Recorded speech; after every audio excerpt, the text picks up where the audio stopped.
아멘.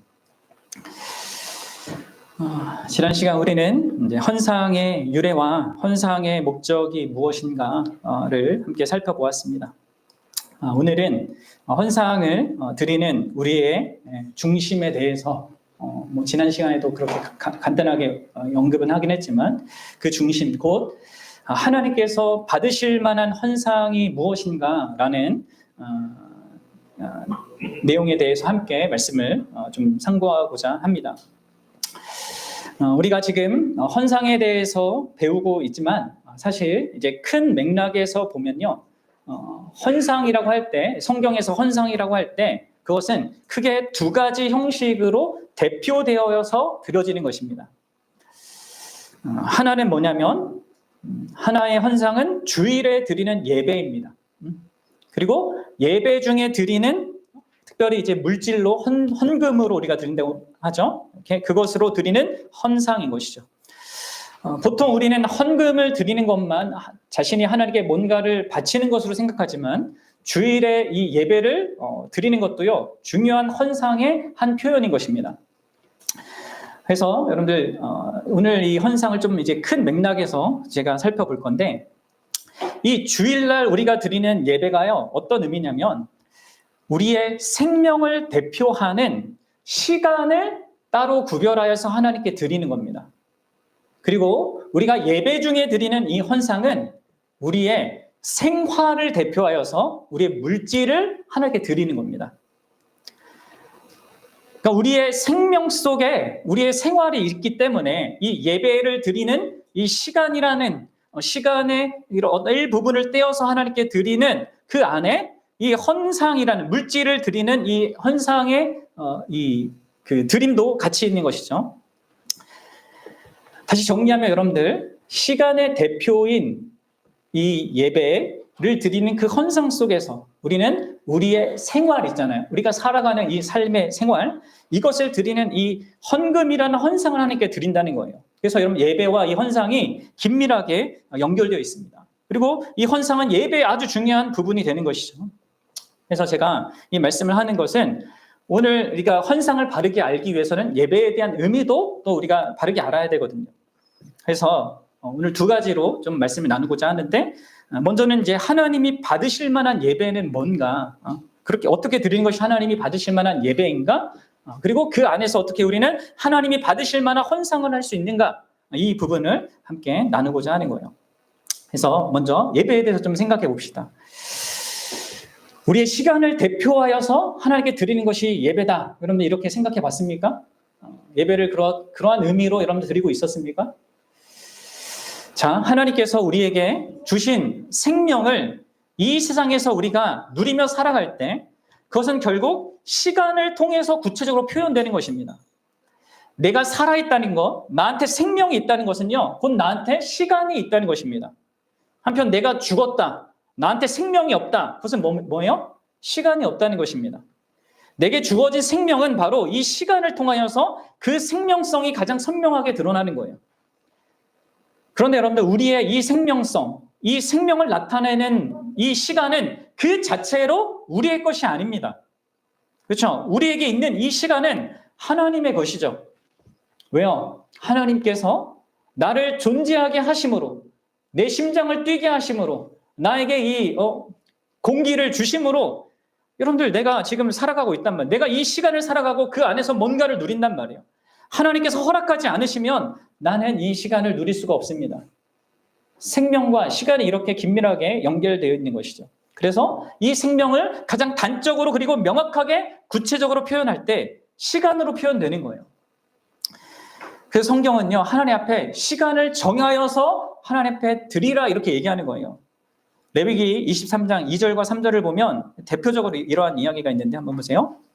이스라엘 자손에게 말하여 이르라 이것이 나의 절기들이니 너희가 성회로 공포할 여호와의 절기들이라 하면서 뭐가 등장하냐면 먼저 안식일이 등장합니다. 3절에 엿새 동안은 일할 것이요 일곱째 날은 쉴 안식일이니 성회의 날이라 너희는 아무 일도 하지 말라 이는 너희가 거주하는 각처에서 지킬 여호와의 안식일이니라 하고 이 뒤에 이제 절기들을 얘기해요. 유월절 그리고 오순절 그리고 초막절 하면서 7가지, 이 3가지, 그리고 그 안에 있는 다른 추가적인 4가지 절기까지 해서 7가지 절기를 다 말한단 말이에요. 이 시간을 특별하게 구별하라고 성경은 구약 때부터 얘기하고 있단 말이에요.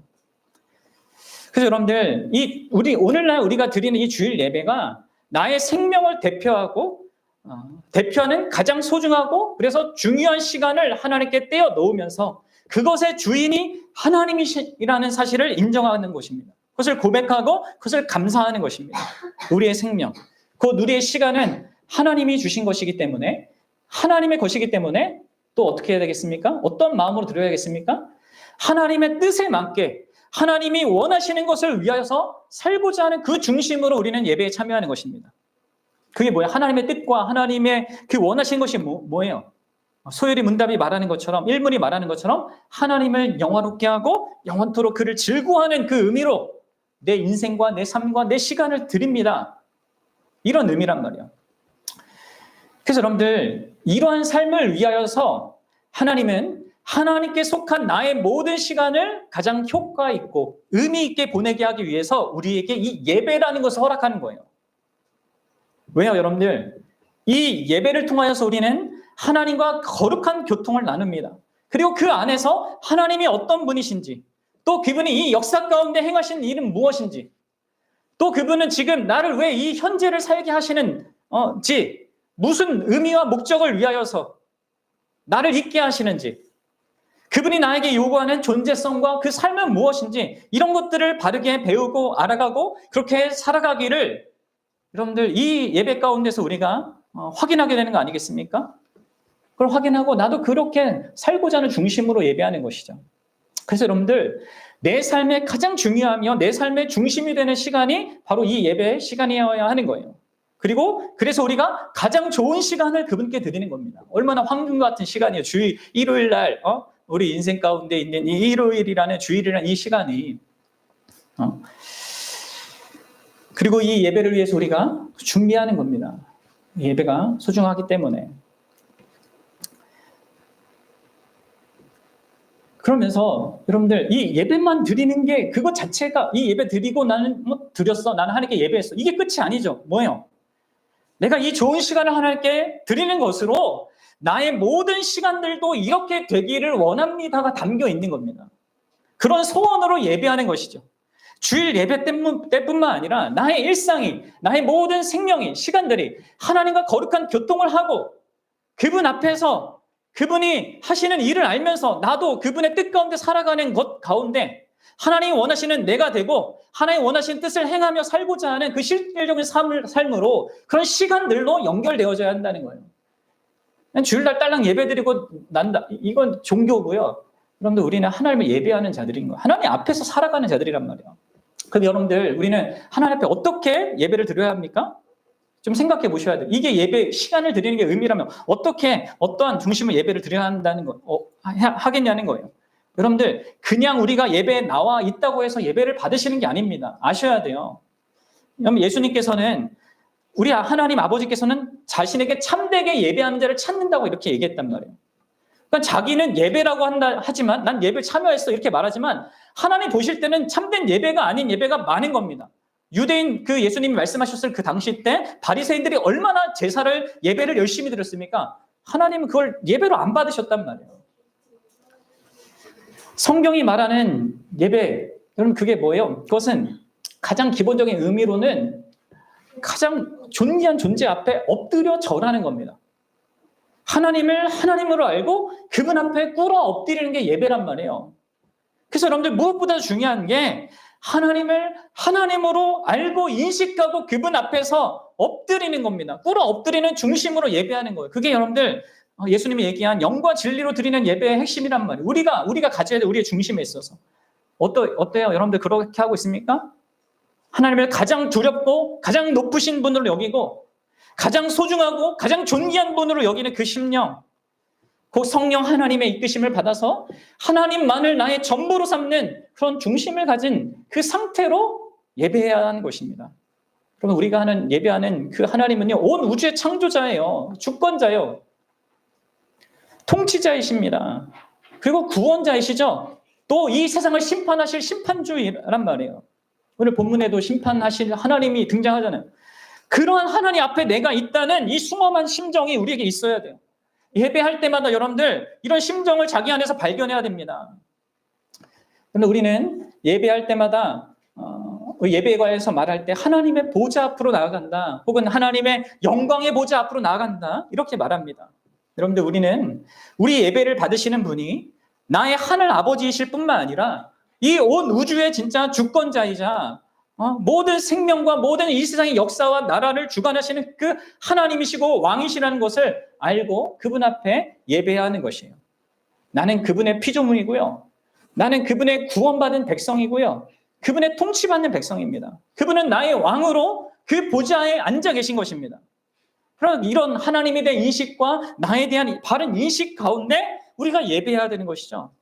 이것은 마치 이 왕이, 비록 그 왕과 나는 부모와 자식 간의 관계잖아요. 우리가 하나님의 아빠, 아버지라 부르고 내가 그분의 자녀니까.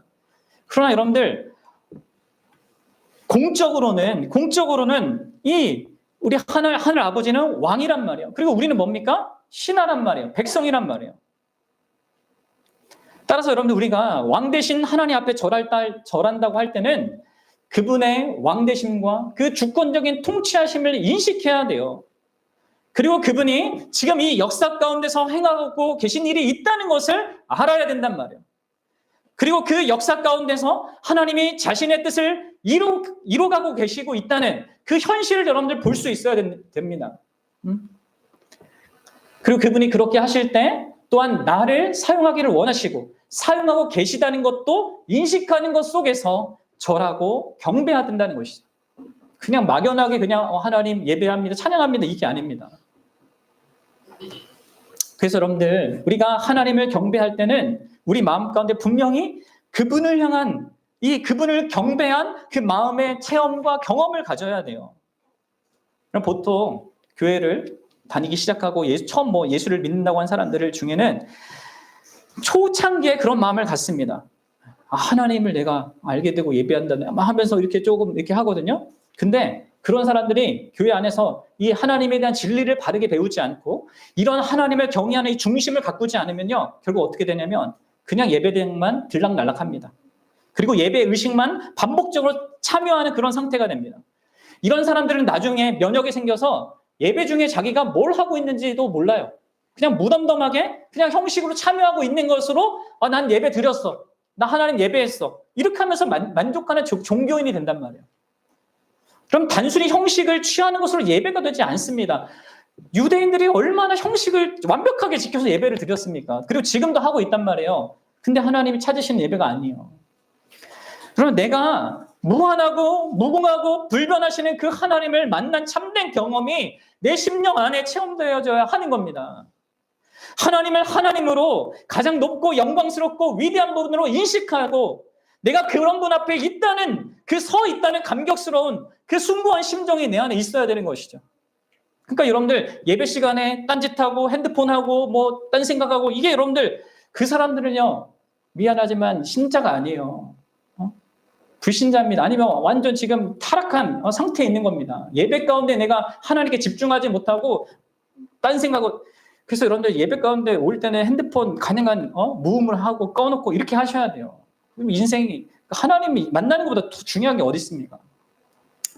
그러면 내가 그동안 존경해오던 사람, 아주 훌륭하고 명성 있고 누구라도 사랑받는, 존경받는 어떤 사람을 내가 만난다고 생각해봐요.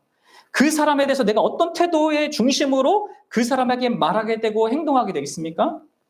정말 조심스럽고도 신중하게, 그리고 정성을 다해서 말하지 않겠어요? 물론 겉으로 속일 수는 있겠죠. 그러나 하나님께 그럴 수 있습니까? 또 생각하지도 않았는데 그 대상이 나에 대해서 아주 친절하게 대해주고 적극적으로 나와 교제하기를 원한다면, 그러면 그것은 얼마나 어떤 관계를 맺는 그 사람에게 큰 기쁨을 가져다 주겠냔 말이에요. 나 같은 사람이 뭐라고 이렇게 나한테 잘해주냐니, 잘해주다니 하면서 내 안에 감격이 있지 않겠습니까? 여러분들, 우리가 하나님을 만나는 이 주일의 예배 시간이, 그럼 그런 인간적인 만남을 통해 경험하는 것보다, 그 심정보다 덜하다면, 여러분들, 그리고 이 예배가 그래서 그냥 지루하고 따분하고 그냥 빨리 끝나면 좋겠다, 이런 종교 의식이 되었다면, 그 사람은 지금 큰 문제를 갖고 있는 거예요. 하나님이 그 사람에게 실질적인 존재가 아닌 거죠. 그렇죠? 나는 하나님 믿는다고 말하지만 실질적이지 않은 거예요. 그럼 하나님은 우리가 존경하고 또 우리가 이렇게 진짜 만나면 좋겠다. 그 모든 어떤 사람보다 훨씬 더 크고 훨씬 더 높고 더 존귀한 분이란 말이에요. 그분은 하나님이시란 말이에요. 절대자예요. 이 세상 모든 존재를 있게 한 분이란 말이에요. 또 없게 하실 수도 있는 분입니다. 이 세상의 모든 가치, 모든 의미 있는 것 다 그분께로 나옵니다. 우리가 여러분들 그분을 경배하는 거예요. 그분 앞에 엎드리는 겁니다. 그분 앞에서 나의 경배를 받으시는 그 하나님의 무한한 영광 앞에서 우리가 예배하는 거란 말이에요. 그리고 그 앞에 우리는 사실 우리 자신을 비춰봤을 때 우리 자신은 얼마나 순간적이며 초라하며 연약한 존재인가 라는 우리의 이 인식도 또한 다시 한번 깨달으면서 예배하게 되는 것이죠. 그럼 그러고 있습니까? 하나님의 무한하신 뿐만 아니라 나의 연약함을 보냔 말이에요. 그 하나님의 순전한 사랑 앞에서 나의 사랑을 얼마나 추합니까? 그분의 완전한 공의 앞에서 나의 정의는 얼마나 그냥 오점이 많습니까? 빈약합니까? 그분의 풍성함 앞에서 나는 얼마나 부족함이 많은 존재입니까? 그분의 거룩하심 앞에서 나는 얼마나 죄가 많은 존재예요. 그럼 그분 앞에 내가 있음을 이렇게 경험해야 된단 말이에요. 그래서 여러분들 예배를 참되게 드린 사람일수록 자기가 보잘것없음을 절감하고 그만큼 하나님만을 의지하여 하나님만으로 말미암는 그 기쁨을 갖게 되는 거예요. 왜냐하면 그분이 예수 그리스도 안에서 나를 만나주시고 나에게 관심과 사랑과 은혜를 베푸시는 그런 분으로 나를 만나주시기 때문에 그런 식으로 우리는 바로 그분이 찾으시는 그 존재가 되어서 그분을 만나는 자리가 여러분들 예배의 자리고 그러면 이러한 예배는 하나님께서 예배하는 자들을 찾으셔서 하나님 자신도 기쁘고 또 우리도 하나님을 만나서 기쁨을 누리게 되는 경험이 우리 예배 가운데 있어야 하는 그럼 그렇습니까? 이게 우리에게 있어야 되는 예배고 하나님 받으실 만한 예배란 말이에요. 근데 여러분들 여기서 한 가지 꼭 덧붙이고 싶은 것은요. 이 이후에도 헌상과 관련해서 얘기하겠지만 이 예배함에 있어서 우리 각 사람이 잊지 말아야 될 것은 우리가 개인으로 하나님께 나아가는 것이 아니라 공동체로 나아간다는 것이에요. 교회 공동체로 나아간다는 거예요. 우리는요 홀로 예배하지 않고요 하나님의 교회로 그리스도의 몸으로서 하나님을 예배하도록 부름받았습니다. 하나님께서 이 세상 역사를 주관하시고 자신의 뜻을 이루는 그 역사를 이루어 가시는데 여러분들 이제 이후에도 나누겠지만 거기서 핵심이 여러분들 교회란 말이에요. 그래서 여러분들 이 공동체적인 주일 예배의 이 모든 활동들은 결국 말씀드렸다. 우리의 모든 시간들을 이렇게 하나님과 교통하며 살며 하나님을 알고 모시고 살며 내가 어떠한 존재를 인식하며 사는데 거의 나에 대한 인식에 있어서 나는 나 개인이 아니라 그리스도의 지체로서 그리스도의 한 부분으로서 산다는 것을 명확히 인식하는 것 가운데 살아가는 것을 여러분 상기하고 그렇게 사는 삶이 있는 것 속에서 예배를 드리는 겁니다. 그래서 여러분들 주일 예배를 우리가 드릴 때는 하나님 앞에서 그리스도의 지체로 내가 정당히 있어야 될 그 자리에서 교회 지체들에 대한 나의 책임을 또한 감당하고 나아간다라는 이 확실한 의식이 있어야 돼요. 그래서 하나님이 원하시는 식으로 교회 한 지체로서 나의 생명, 나의 시간을 보내고자 해야 되는 것입니다. 나 혼자 그냥 일주일 동안 나 혼자 하나님과 이렇게 보내고 난 주일날 그냥 다 같이 모여서 그냥 이런 의미가 아니란 말이에요. 그리고 혹은 개인의 완성을 목표로 하거나 개인주의적인 윤리관이나 인생관, 어떤 신앙의 목적을 두고 살아간다면 그럼 그 사람은 예배에 어떤 의미에서 실패하는 거예요. 삶에도 사실 실패하는 거죠. 하나님과 함께 사는 시간은요, 하나님과의 관계 속에서만 머물지 않습니다. 여러분, 신과의 합의를 주장하는 이방 종교들 있잖아요. 그런 이방 종교들은 그 개인적인 그 관계가 제일 중요하죠. 그러나 기독교는 아니에요. 하나님, 우리가 믿는 하나님은 삼위일체 하나님이듯이 우리는 그분이 우리를 구원하실 때도 우리를 교회로 부르시고 전체 지체들에 대한 나에게 책임을 주시고 그거를 감당한 자로 이 땅을 살게 한다면 그 안에서 자라가고 그 안에서 배우고 그 안에서 나의 역할을 감당하게 하신단 말이에요. 그래서 여러분 우리가 개인으로 예배하지 않고 공동체로 예배하는 것입니다. 그럼 어때요? 우리는 이러한 중심으로 하나님께 예배합니까? 이런 중심으로 내 삶의 시간들을 쓰고 있냔 말이에요. 이게 여러분들 하나님이 받으실 만한 예배의 중심이란 말이에요. 자, 이런 맥락 속에서 그렇다면 이제 우리가 헌금을 드리는 것, 곧 헌상이라고 할 수 있는 거, 헌금이라는 것을 통해 드리는 헌상, 물질을 드림으로써 나의 생활을 대표한다는 것에 대한 의미를 좀 생각해 보겠습니다. 자, 예배가 나의 시간을 대표해서 드리고 나의 일생 전체를 대표한다면 헌금, 헌상은 뭐라고요? 그 생애 전체에서 내가 하는 모든 것과 그것의 결과들을 대표해서 물질로 드리는 겁니다. 그래서 여러분들 물질을 드리는 것은 내가 가지고 있고 내가 가지고 있는 것을 만들기 위해서 애쓰는 모든 노력과 그 노력을 하도록 주신 모든 환경들, 재능을 포함해서 나한테 나를 인간으로 이렇게 만드셔서 발휘할 수 있는 어떤 인간의 능력들 있잖아요. 활동들 있잖아요. 그 결과들을 대표해서 드리는 게 헌상이란 말이에요. 이 헌금이란 말이에요.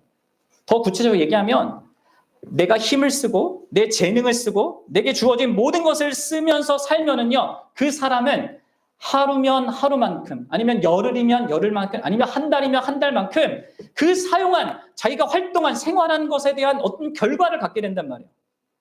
그 결과를 대표하여서 하나님께 드리는 것이 헌금 곧 헌상이란 말이에요. 특별히 오늘 우리가 추수감사 주일로 지키는데 이 날은 우리가 이 한 해 동안 우리에게 그분이 허락하신 모든 것들, 이 시간뿐만 아니라 생명뿐만 아니라 그분이 그 시간 안에서 우리로 하여금 누리게 하신 우리의 능력과 재능과 기회와 관계와 이 환경과 그 모든 것을 통하여서 우리가 맺은 선한 결과들에 대해서 하나님께 감사로 이 대표적인 예물을 하나님께 드리는 것입니다. 그렇게 하여 우리의 마음을 표현하는 것이죠. 이게 그리고 우리가 우리 매주의 헌상에 담겨져 있어야 되는 거예요. 그래서 헌상을 제대로 안 한다. 그 사람도 문제가 있는 거예요. 하나님 모르는 거죠. 근데 여러분들 그 헌상을 드릴 때 하나님이 어떤 중심으로 마음으로 드리라고 하는가, 이것도 여러분 생각해 보셔야 돼요. 왜냐하면 예배가 그러하듯이 우리가 하나님께 헌상을 드린다, 헌금을 드린다고 해서 하나님이 그냥 다 받으시는 게 아닙니다. 그렇죠? 하나님께 여러분들 그분이 받으실 만한 게 드려야 합니다. 여러분 생각해 봐요. 아버지께서 참으로 자신에게 예배하는 자들을 찾는다라고 했던 것처럼 뭐예요? 당연히 이 헌상도 마찬가지죠. 헌금도 마찬가지죠. 참되게 헌상하는 자를 찾는 것입니다. 내가 교회 봉헌함에다 헌상을 딱 이렇게 넣었다고 해서 그 상태로 그대로 헌상되어서 하나님 받으시는 게 아니에요. 돈을 내었다고 해서 헌상이 되는 게 아닙니다. 내가 드려도 하나님이 받아주지 않으면 못 드리는 것입니다. 돈이 아니라 돈보다 귀한 것을 드린다 할지라도 상대가 안 받아준다. 그럼 못 주는 거예요. 그렇죠? 그러면 그렇기 때문에 여러분들 우리의 예배도 오직 내 평생에 하나님만을 나의 전부로 여기고 내게 있는 생명, 내 모든 시간을 통하여서 하나님과 교통하고 하나님을 위해 살겠습니다라는 그 심령을 이렇게 드리듯이 이 헌상도 어떻게 해야 돼요? 하나님이 받을 만한 그 헌상이 되기 위해서 어떻게 해야 돼요? 이 예배 때 다짐, 그 다짐이 있어야 되죠. 그리고 그것을 그러한 삶을 위해서 내가 생활하는 것도 그걸 위해서 하겠다는 그게 있어야 돼요. 그럼 우리는 이 헌상도 바른 성경적인 원리 가운데서 바른 중심으로 드려져야 합니다. 그렇지 않으면 하나님께서 받으시지 않아요. 그럼 여러분들 어떤 중심으로 드릴 때 하나님께서 받으십니까? 제가 앞서서 그래서 이 예배에 대한 이야기를 한 겁니다. 일단 기본적으로 여러분들 이제 세 가지를 얘기하고 일단 기본적으로 예배하는 심정으로 드리는 것입니다. 곧 나의 생명이 하나님께로부터 허락되었고 하나님의 허락 속에 내 생명이 있기도 하고 없기도 하는 것이니까 나를 이 땅에 두신 것이 그분의 거룩한 뜻이 있음을 알고 그 가운데 내가 나아가겠다, 살아가겠다. 이런 하나님을 경외하고 경배하고 그 앞에 살고 있는 나임을 그걸 인정하는 것 가운데 헌상이 들어져야 하는 거예요. 내가 여느 사람에게 보이는 중심하고도 다른 수준과 깊이와 각오로 내가 부모님에게 용돈 드리거나 자녀에게 용돈 이런 의미로서 드린 게 아니잖아요. 그리고 내가 드려서 내 하나님께 뭔가를 받기 위해서 드린 것도 아니고 그런 심정을 여러분들 헌상해야 돼요. 이 예배하는 심정으로. 그래서 이 헌금이 하나님을 예배하는 것의 한 부분이 되는 겁니다. 그리고 지난 시간에 얘기했던 것처럼 그 헌상을 할 때 그 헌상의 목적이 있잖아요. 하나님께서 사용하셔서 하나님의 교회와 나라를 위하여서 또 필요가 있는 형제 유익을 위하여서 잘 사용해 주시기를 바라는 그 심정으로 하는 것입니다. 자, 두 번째로는요, 여러분들 헌상할 때는요, 반드시 감사의 의미로 드려져야 됩니다.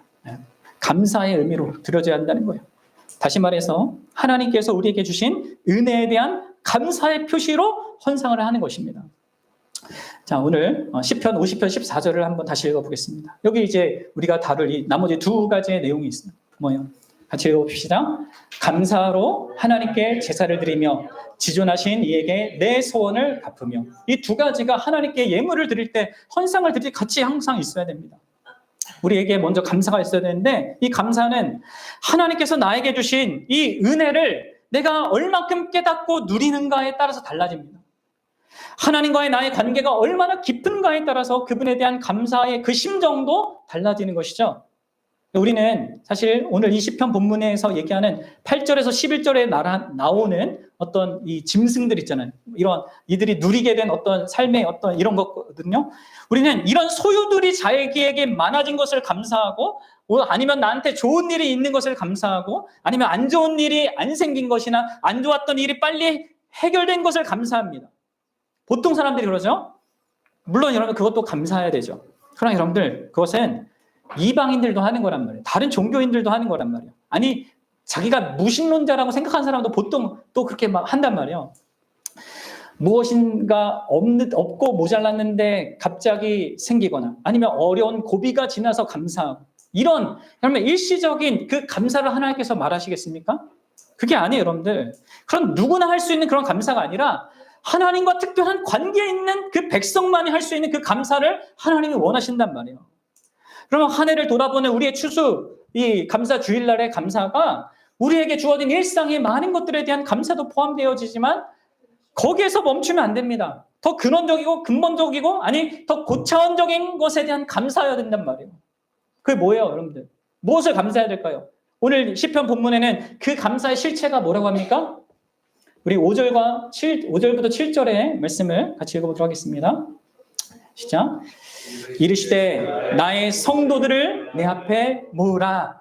그들은 제사로 나와 언약한 이들이라 하시도다. 하늘이 그의 공의를 선포하리니 하나님 그는 심판장이시미로다. 내 백성들아 들을지어다. 내가 말하리라. 이스라엘아 내가 증언하리라. 나는 하나님 곧 내 하나님이로다. 여러분들 진짜 이스라엘이 감사할 게 뭡니까? 뭐예요? 하나님이 그들을 나의 거룩한 백성이여 라고 부른다는 거예요. 내가 너희와 특별한 언약 관계에 있는 하나님이다. 나는 너희의 하나님이다. 여러분들 이 사실로부터 감사가 나와야 한다는 것을 지금 하나님은 말씀하고 계십니다. 자신들이 이 세상에 존재하는 그 어떤 나라와 다르게 이 참되고 살아계신 하나님과 특별한 언약 관계에 있다는 것, 거기서부터 감사가 나와야 된다고 지금 하나님 말씀하고 있단 말이에요. 내가 너희 하나님 되었고 너희는 내 백성이다. 이 사실이 아무리 하나님께 드릴 것이 없다 하더라도 그것이 부족하다. 내가 그걸 원하는 게 아니라 너에게 있는 무엇을 원하는 것이 아니라 이 최고의 사실을 알고 감사하고 그것으로 하나님께 나아가느냐. 그러면 여러분들 그렇게 할 때 하나님이 기뻐하신다는 것, 그것을 받으신다는 것이죠. 그리고 여러분들 이렇게 최고의 감사의 사실이 나와 하나님과의 이 관계라는 것을 알고 그 언약적인 관계라는 것을 알면 그 사람은 자기에게 있는 최선의 것을 할 때 또한 드릴 것입니다. 중요한 것은 여러분들 우리가 감사하는 것의 핵심이 이거냐는 거예요. 나를 이 하나님과 하나님의 특별한 언약의 대상으로 나를 삼으셨다는 거. 그 결과 하나님이 나의 하나님이다. 온 우주를 심판하시는 이 심판주이고 창조하신 창조주이고 다스리는 통치자가 나의 하나님이다. 그럼 이것이 이러한 부분에 대한 감사가 이스라엘의 제사 형식과 규모와 그 율법을 일일이 다 지키는 그것보다 더 중요한 내용이었단 말이에요. 그리고 여러분 이 감사는 단순히 어떤 단편적인 사실에 대한 감사가 아니죠. 하나님이 언약을 맺어주신 이 사건은 이스라엘의 존재 시작과 그들의 모든 역사에 거쳐서 하나님이 진짜 그들의 하나님이 되어주신 그 모든 것이 있는 것 속에서 그것에 또한 경험을 기반한 그들이 누리는 모든 복의 중요한 가장 근원적인 실체란 말이에요. 그거에 대한 감사란 말이에요. 하나님과 언약 관계 속에서 살아가는 모든 그 인생과 삶에 대한 것에 대한 감사랍니다. 그럼 여러분들, 오늘날 우리 신약의 백성들은 어떻습니까? 어떻게 했습니까? 이 구약 이스라엘보다 우리는 더 뛰어난 언약으로 예수 그리스도를 중보자로 하여서 하나님과 특별한 언약 관계에 있단 말이에요. 그럼 여러분, 우리의 감사는 어떠하겠습니까? 여러분, 우리는 하나님을 나의 하나님이라고 부를 뿐만 아니라 나의 아빠, 아버지라고 불러요. 이게 얼마나 놀랍고 특별한 복입니까? 우리는 얼마나 더 큰 감사로 하나님을 예배하며 또 우리에게 있는 그 자원들을 기쁘게 그분께 드려야겠습니까? 특히 이 일을 위해서 이러한 하나님과의 특별한 언약 관계를 위해서 그리스도께서 어떻게 자기 자신을 희생하셨는지를 생각해 보십시오. 그분이 어떻게 자기 자신을 전부를 다하여서 우리를 사랑하셨는지 생각해 보십시오. 그래서 여러분들, 그런 그분의 희생 가운데 그분이 중보자로서 그렇게 하나님과 우리의 관계를 잇는 그런 분으로서 그분이 그렇게 자신을 희생한 그 모든 것을 생각할 때는요, 여러분들, 자기 자신 전부를 우리도 또한 그분께 영구히 드릴 수밖에 없는 겁니다. 사랑하는 여러분, 우리가 예수 그리스도로 말미암아 갖게 된 그 생명과 하나님과 이 관계는 무엇입니까? 이게 영생인데, 이 영생이 뭐예요? 단순히 여러분들 살아가다가 언제가 죽을 생명입니까? 뭔가 이뤄도 다 죽음으로 끝날 그 허망한 그 활동들밖에는 못하는 우리가 되는 것이 아니죠. 이 우리에게 주어진 이 생명은, 예수 그리스도의 희생으로 말미암아 주어진 생명은 하나님과 교제하는 생명이고 하나님의 뜻을 알고 이룰 수 있는 생명이고 영원한 의미와 가치를 갖는 그 활동과 결과를 내되 교회로서 함께 그렇게 하나님의 뜻을 이루는 생명과 활동이란 말이에요. 그런 생명이란 말이에요. 그러니 여러분들, 우리는 이 모든 것에 대해서 감사하여서 우리에게 있는 생명뿐만 아니라, 그래서 시간도 드리는 예배로 드리고 우리의 모든 활동을 대표하여서 우리 자신 전부를 하나님께 드리는 겁니다. 그래서 제가 지난 시간에 잘못된 헌상에 대한 이것만 드리고 나머지 내 거다, 이런 개념이 아니란 말이에요. 그리고 여러분, 이게 소위 말하는, 교회에서 말하는 헌신입니다. 헌신은 소수의 특별한 기독교인만 하는 게 아니에요. 직분자만 하는 게 아닙니다. 참된 신자는 반드시 감사의 반응으로 헌신하게 되어 있는 거예요. 자기 전부를 하나님께 드리게 되어 있는 겁니다. 그래서 여러분, 이런 맥락에서 예배도 그렇고요, 헌상도 그렇고요, 이 헌금을 드리는 헌상도 그렇고 언제나 결과적으로 따라오는 것임을 기억하셔야 돼요. 내가 무언가를 하나님께 받아내기 위해서 먼저 내놓는 거래금이 아닙니다. 아니, 그게 아니라 하나님께서 이미 베푸신 것에 대한 감사로 드려지는 거예요. 여러분들, 고린도 후서에 제가 자주 이것은 이제 헌상과 관련돼서 이 기독교 안에서 교회에서 많이 말하게 되는 건데, 거기에 가보면 마게도니아 교회들이 헌상을 한 그 내용이 나와요. 근데 놀랍습니다. 이들이 어떻게 헌상해요? 이들이 환란의 많은 시련 가운데서 헌상을 합니다. 헌금을 해요. 그것도 넘치는 기쁨과 자원하는 심령을 해요. 극심하게 그들은 가난한데 이게 서로 어울리지 않는 어떤 현실이잖아요. 근데 이들이 풍성하게 헌금을 하거든요. 그 연보를 한단 말이에요. 성경에 연보라고 번역되어 있는데, 근데 어떻게 하냐면 자기 힘대로 할 뿐만 아니라 힘에 지나도록 그렇게 한대요. 그리고 그것을 자원하였다고 얘기합니다. 사도 바울에게 내가 이 예루살렘 교회 섬기는 일을 좀 참여하고 싶다, 우리 교회가 참여하고 싶다, 이렇게 막 구했단 말이에요. 근데 그 의미를 사도 바울이 뭐라고 설명하는지 아십니까? 고린도후서 8장 5절을 보면 이렇게 얘기합니다. 같이 읽어봅시다. 우리가 바라던 것뿐만 아니라 그들이 먼저 자신을 주께 드리고 또 하나님의 뜻에 따라 우리에게 주었도다. 여러분들, 이들의 헌상의 의미가 이렇다고 지금 사도 바울이 얘기하죠. 이게 뭐예요? 이들은 돈만 준 게 아니야. 돈을 준 게 아니라 뭐예요? 자신을 주께 드린 것입니다. 자기 전부를 하나님의 것으로 드리고, 그리고 뭐예요? 주께 바쳐진 그 자신을 하나님의 뜻에 따라서 또 교회 지체에게도 준 겁니다. 이게 여러분들, 구약의 원리가 그대로 여러분들 적용될 뿐만 아니라 더 확장되고 있는 걸 보십니까? 구약에는 이렇게 11조라는 그거 율법을 이렇게 주신 거죠. 그걸 넘어서 하는 거예요, 신약에는. 그러니까 11조를 막 율법처럼 지켜야 되는 게 아니라 여러분들은 구원의 은혜를, 예수 그리스도의 은혜를 더할 수 있는 자들인 거예요. 그렇게 안다면, 진짜 이 하나님을 안다면, 내가 그 하나님을 만난 자이고 그 하나님이 나의 아빠 아버지가 되었다면. 그래서 여러분들 이 마게도니아 교회들이 어떻게 그럴 수 있는가를 사도 바울이 1절에서 그 얘기한단 말이에요. 뭐라고 합니까? 같이 읽어봅시다. 형제들아, 하나님께서 마게도니아 교회들에게 주신 은혜를 우리가 너에게 알리노니. 이게 무슨 말입니까? 이들이 이렇게 할 수 있었던 것이 그들이 다 특별해서가 아니에요. 이들이 하나님께서 자신들에게 주신 그 은혜를 알았단 말이에요. 특별히 그리스도로 말미암아 주신 그 은혜를 사무치게 절실히 깨달은 것입니다. 이 은혜가 뭡니까? 성경이 말하는 은혜가 뭐예요? 자격 없는 자에게 베푸시는 것인데 그게 뭐예요? 하나님이요, 자기 전부를 주신 것입니다. 그러면 예수님은 하나님의 전부인데 그 전부인 아들을 우리에게 주셨잖아요. 그 아들 안에서 그분은 자기 자신을 또한 우리에게 주시는 겁니다. 이게 하나님의 은혜란 말이에요. 그래서 헌상은 하나님의 그 은혜에 대한 감사의 결과로 나 전부를 드리는 것으로 나타나는 거예요. 내가 드려서 하나님께 받는 무엇이 아닙니다. 어떤 죄인도 하나님께 먼저 드릴 수 없습니다. 하나님은 먼저 우리에게 압도적으로 주십니다. 그리고 헌상은 그 결과를 우리 전부로 감사로 드리는 것입니다. 하나님은 아들을 주셨어. 하나님의 그 아들은 자기 목숨을 주셨고 성령님을 주셨습니다. 또 성령을 통해서 자기를 주시고 또 자신을 통하여서 예수님은 또 성부 하나님까지 주셔요. 삼위 하나님은 자기 전부를 우리에게 주십니다. 그리고 이 은혜가 여러분들 은혜의 언약이란 말이에요.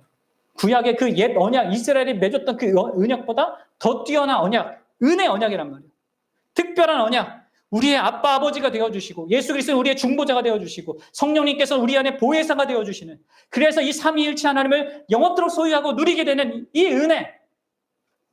그리고 이것 때문에 여러분들 사도 바울이 데살로니가 거기 전서에가요, 거기서도 항상 기뻐하라, 항상 쉬지 말고 기도하라, 범사에 감사하라는 거예요. 주 안에서 할 수 있는 근거가 있으니까 없는데 하라고 하는 게 아니라.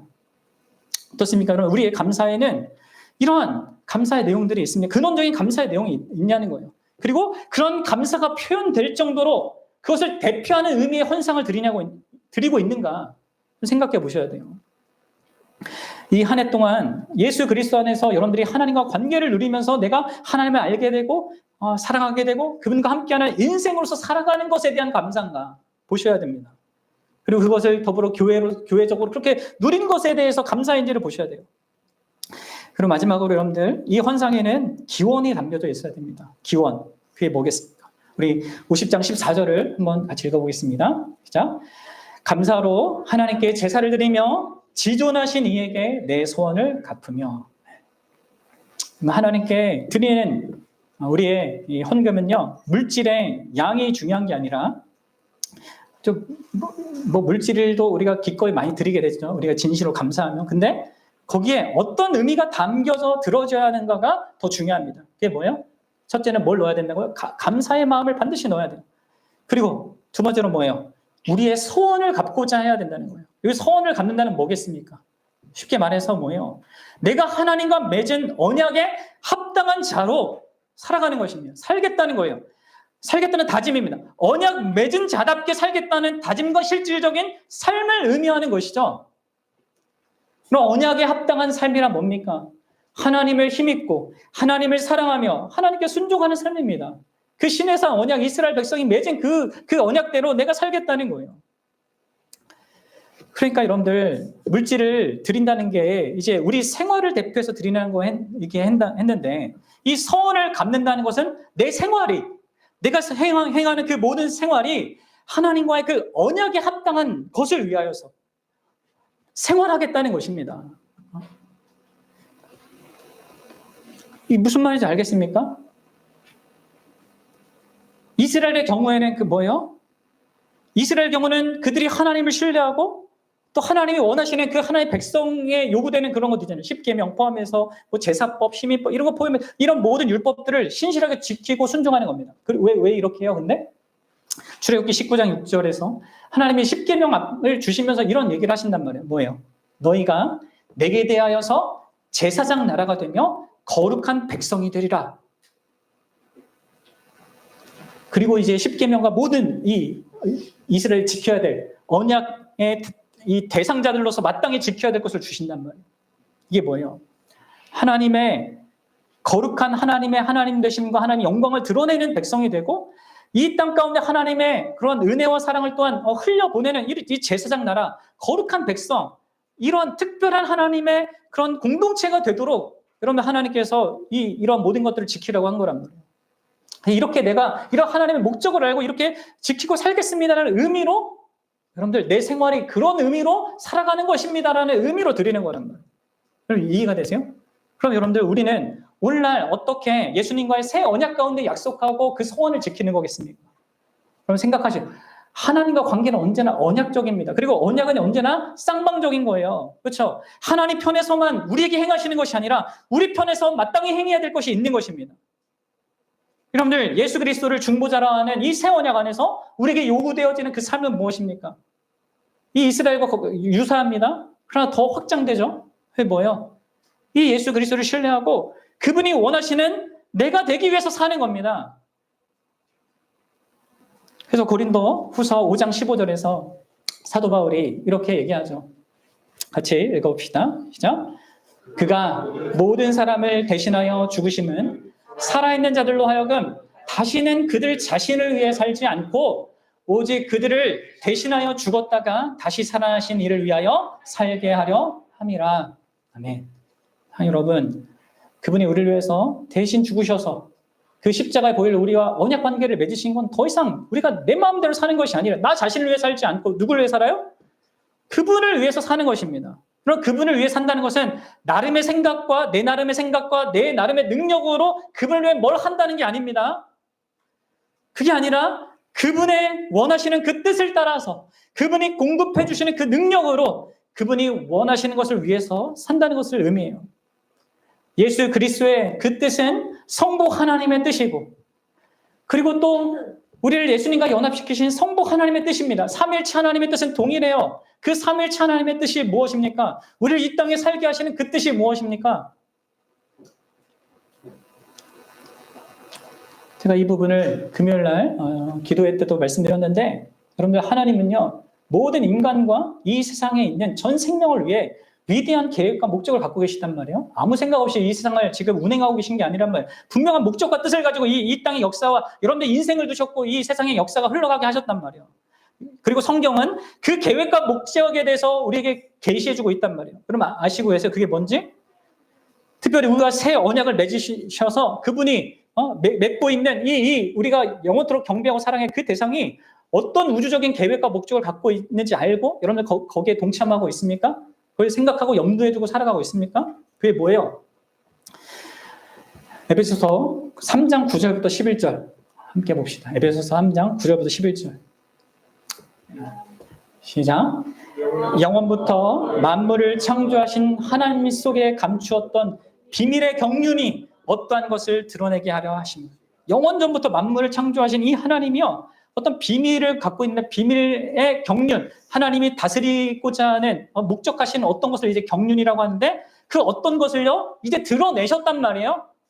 이게 숨겨진 게 아닌 것입니다. 이제 예수 그리스도로 말미암아 드러나셨습니다. 그게 뭐냐면 이어지는 10절이에요. 뭐예요? 이는 이제 교회로 말미암아 하늘에 있는 통치자들과 권세들에게 하나님의 각종 지혜를 알게 하려 하십니다. 11절 곧 영원부터 우리 주 예수 그리스도 안에서 예정하신 뜻대로 하신 것이다. 여러분들 그게 뭡니까? 하나님이 이 역사 가운데 행하시는 그 일이 뭐예요?